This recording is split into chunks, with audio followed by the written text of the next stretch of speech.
Hello and welcome back to Team Fortress 2 with Bobson, playing a bit of Borneo today because I got a Borneo contract. Unfortunately, the other contract is a powerhouse contract, so I cannot get them both done at the same time. So I'm just playing around on my heavy. But, on the plus side, it does mean I am not trapped playing one class until I get the contract done. Also, I can switch it up and play whatever I want, which is nice, I guess. So, yeah, playing around on my heavy and having some fun.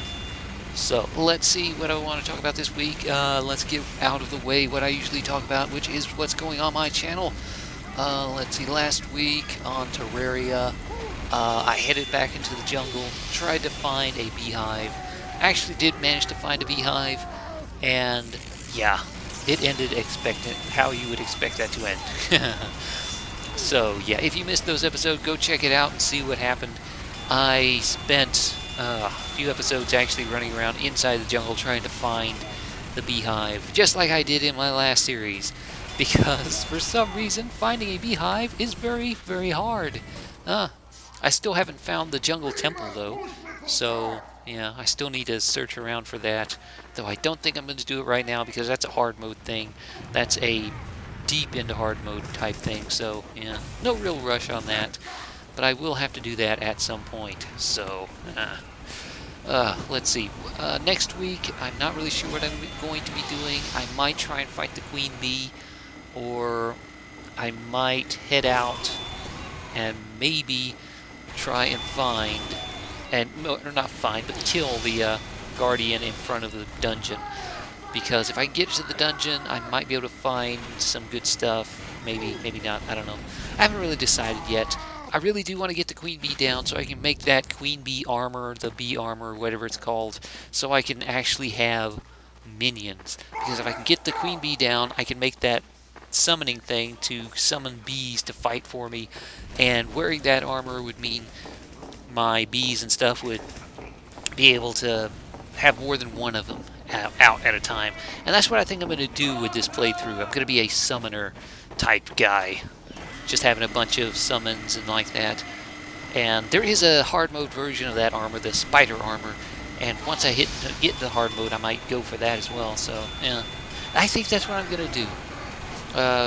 Try get the queen bee down, actually get her down a couple times so I can actually get that armor. That's some pretty good armor, especially if you're using summons. So yeah, let's see what else. More Fallout New Vegas. Last week I was doing something with the cons, I think. I think I was doing the con stuff. Speaking to PoppyCon and doing all their quests and like that. Next week, I'm not sure what I'm going to be doing. I am actually getting close to the end of the main storyline. I think I only have the White Glove Society left, and maybe a few more quests. I mean, I am kind of roadblocked at the Destroy the Brotherhood of Steel thing for Mr. House, because I'm not sure I actually want to do that, because it would piss off Veronica. So, yeah. I mean, I've got all the DLCs I can still do, and there's still other stuff I have not even explored in the game. There's just so much in Fallout New Vegas that getting through all of it is going to take a while. So, yeah. Next week, I haven't really decided what I'm going to be doing, so, yeah, whatever. How to Survive. I finally did all the stuff I was doing. I got... Let's see, what did I get? I got that stupid monkey quest done last week, and what did I do? I don't remember. What did I do last week? I think I finally brought that battery back to Ramon. Finally did that after so many episodes trying to get past that stupid boss on the third island. I finally got the battery, I got that monkey quest done, and I got the battery back to him, and then he sent me over to Kovac, I think. I think that's what I did. Or maybe that's what's coming up this coming week, I don't know. But this coming week, a whole new world opens up in How to Survive, because Kovac finally teaches me a brand new trick and gives me access to most of the island's stuff. because I finally have a way to get past those stupid barriers that have been roadblocking me this entire time. I finally get access to explosives. Explosivos! So, stay tuned for that, because so many areas around various parts of the islands are blocked off by those barriers, and I just can't get to them. So, having access to these explosives is really going to open up the game a lot. And yeah, I'm going to be having a lot of fun with that.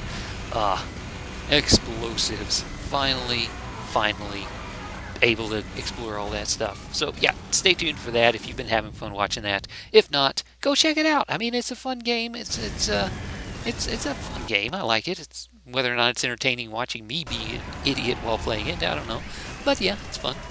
Let's see, what else do I want to talk about? I don't know.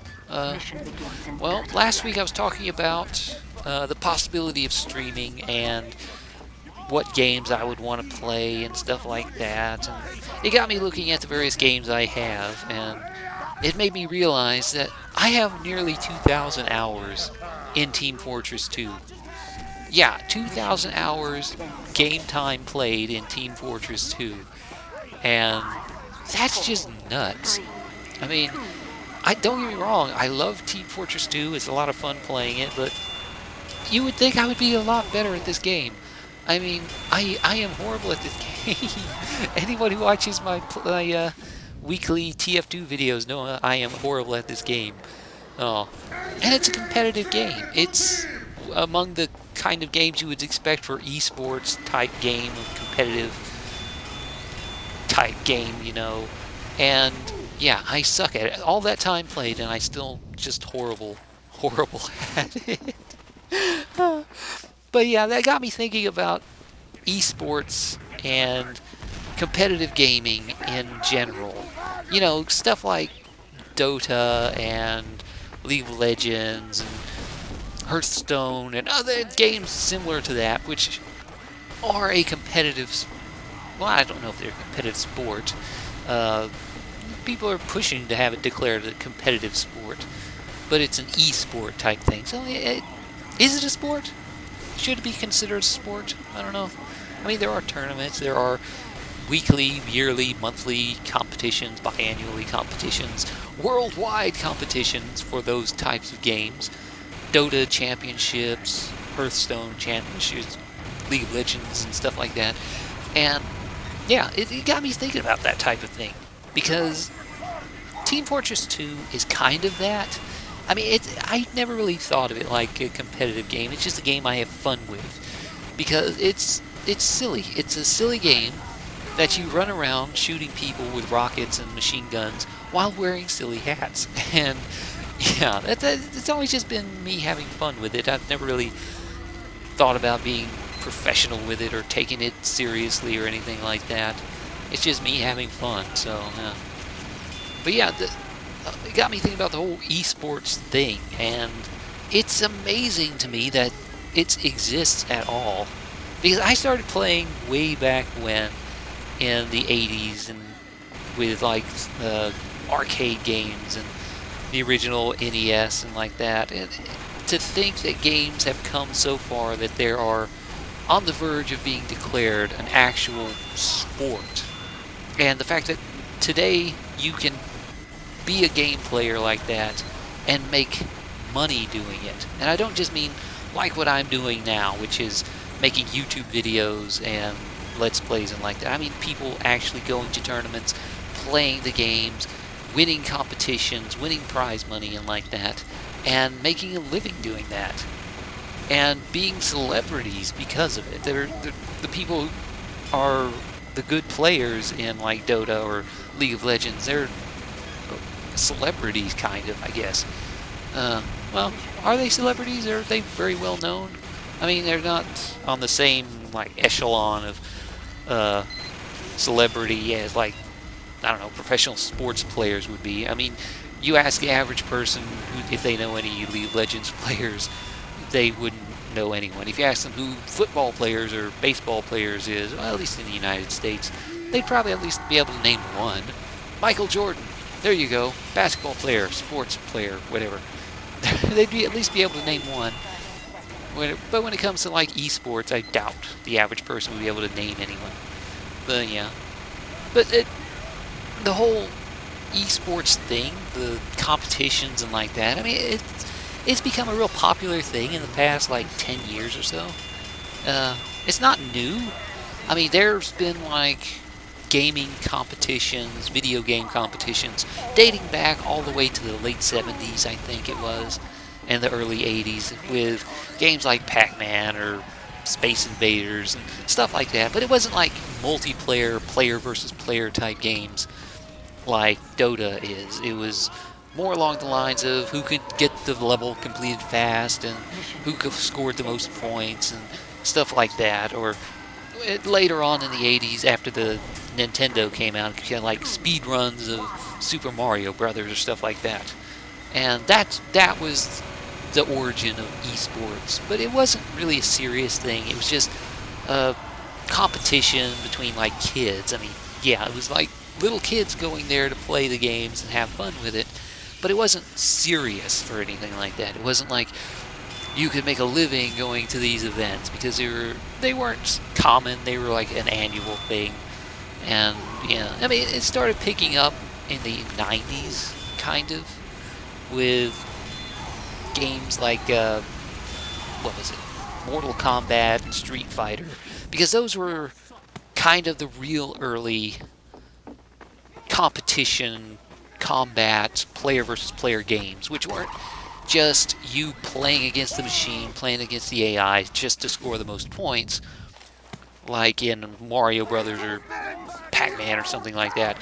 It was actually you and another player testing your skill against each other, and whoever had the best skill won. I mean, that was Street Fighter, that was Mortal Kombat. And later on in the 90s with stuff like Warcraft, the original Warcraft, and Counter-Strike and Quake and stuff like that, that's when it really started to take off. That's when it really started to become kind of skill-based, based on player versus player skill, as opposed to just who could score the most points in a single-player game. So, yeah. But yeah, this whole thing just got me thinking about that. It's amazing that this actually came about, considering how video games were viewed back in the 80s and 90s. It's just some little kid stuff and not really to be taken seriously. And to think today that you can actually become a professional gamer and do this for a living. And it's not just the competitive games like that. People do it on YouTube all the time. They play video games for a living, and they do Let's Plays. I mean, Minecraft stuff like Yogscast or like that. They do this stuff for a living. They play video games, they make videos of it, and they live off the ad revenue and stuff like that. And they also do merchandising and stuff like that. But still, it's video games as a profession. And it's come a long way. It's nice. I like it. It's fun. It's interesting to watch, and interesting to look back on and see just how all of this evolves from those early competitions. I mean, there was actually a movie.